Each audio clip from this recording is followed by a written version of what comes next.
পরশালিকা বাবারা, আমার যুবক ভাইরা, নবীজি মক্কা থেকে মদিনায় গেলেন। যেই মদিনায় আমার বাবা ভাইরা, মদিনায় ইমাম মালিক রাহমাতুল্লাহ আলাইহি উনিও মক্কা থেকে মদিনায় গিয়েছিলেন। কোনদিন মদিনার জমিনে জুতা পরে নাই। জোরে কোন সুবহানাল্লাহ। আমার ভাইরা, আমার বন্ধুরি, ইমাম মালিক রাহমাতুল্লাহ আলাইহি ওনাকে জিজ্ঞাসা করা হয়েছিল, হুজুর আপনি কেন মদিনার জমিনে জুতো পরেন না, কেন মদিনার মাটিতে আপনি জুতো স্যান্ডেল পরেন না? ইমাম মালিক জুতো নিয়ে বাজার ঘোরাঘুরি করে, যেখান দিয়ে হেঁটে যেতে আমার যুবক ভাইরা, ইমাম মালিক মদিনার জমিনে জুতো পরা দেয় নাই। জুতার ব্যাগটা কাঁধে নিয়ে চলাফেরা করতেন। ওনাকে একদিন বলা হয়েছিল, হুজুর আপনি কেন জুতো পরেন না মদিনার জমিনে? আমার ভাইরা, আমার বন্ধুরে, আমার যুবক ভাইরা, তোমরা যারা বাজার সমাজ আয়োজন করে, এই তো পরশালিকা জীবনে কখনো কোনোদিন এই গ্রামে আসে নাই। ভাইজান যুবক, তোমাদের জন্য একটা দোয়া করে নাই, আল্লাহ যেন তোমাদেরকে খালি বিনয়ীদের সাথে জান্নাতে জায়গা দেয়। সকলে বলেন আমিন। আমার ভাইরা, আমার বন্ধুরি, আমার মুসলমান বাবা ভাইরা,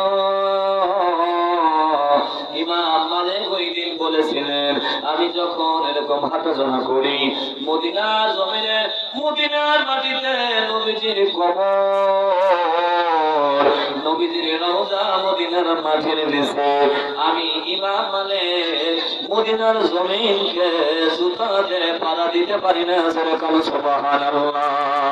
আরো জোরে বলেন সুবহানাল্লাহ।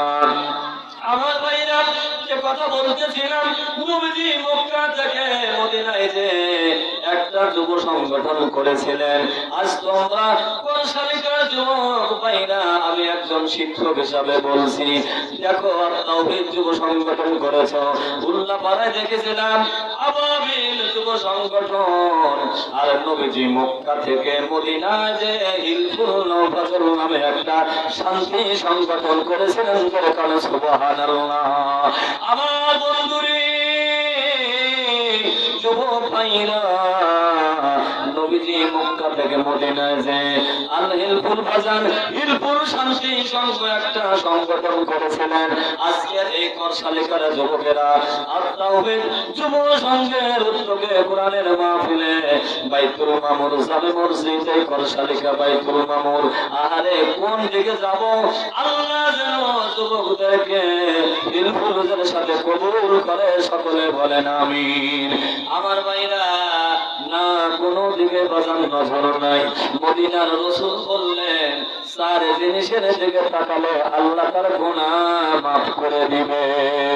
আমার ভাইরা, আমার বন্ধুরে, রাসূল বললেন চার জিনিসের দিকে তাকালে আল্লাহ তার জীবনের গুনাহ মাফ করে দিবে। সুবহানাল্লাহ। আবু বকর আর ওসমান আলী একদিন বলেছিলেন, ইয়া রাসূলুল্লাহ, হাবিবাল্লাহ, বলেন তো কোন জিনিসের দিকে তাকালে আল্লাহ তার গুনাহ মাফ করে দেবে? আরে মদিনার নবী ওই দিন বলেছিলেন, আবু বকর, এক নম্বর হলো কিতাবুল্লাহ, আল্লাহর কোরআনের দিকে তাকালে আল্লাহ তার গুনাহ মাফ করে দেবে। আমার বন্ধুরে, কোরআন তুমি পড়তে পারলে না, কপাল পোড়া। ছেলেকে বক্তব্য দিতে পারলে না, কপাল পোড়া। ভাইজান কোনো দিকে নজর নাই। আরে মদিনার নবী বললেন, আমার ভাইরা, আমার বন্ধুরে, আল্লাহ রাসূল বললেন এক নাম্বার হলো কিতাবুল্লাহ, আল্লাহর কোরআনের দিকে তাকালে গুনাহ মাফ হয়ে যাবে। আবু বকর ওই দিন বলেছিলেন, রাসূলুল্লাহ হাবিবাল্লাহ বলেন তো দুই নাম্বার কোন জিনিসের দিকে তাকালে গুনাহ মাফ হবে? আল্লাহ নবী বললেন, আবু বকর দুই নাম্বার হলো আল্লাহর ঘর বাইতুল্লাহ। যদি কোনো করশালিকার যুবকেরা, এই গ্রামের বাবারা, সাজাদপুরের লোকেরা যদি কেউ আল্লাহর ঘর মসজিদের দিকে তাকায় থাকে, আল্লাহ তার জীবনের গুনাহ মাফ করে দিবে। সুবহানাল্লাহ।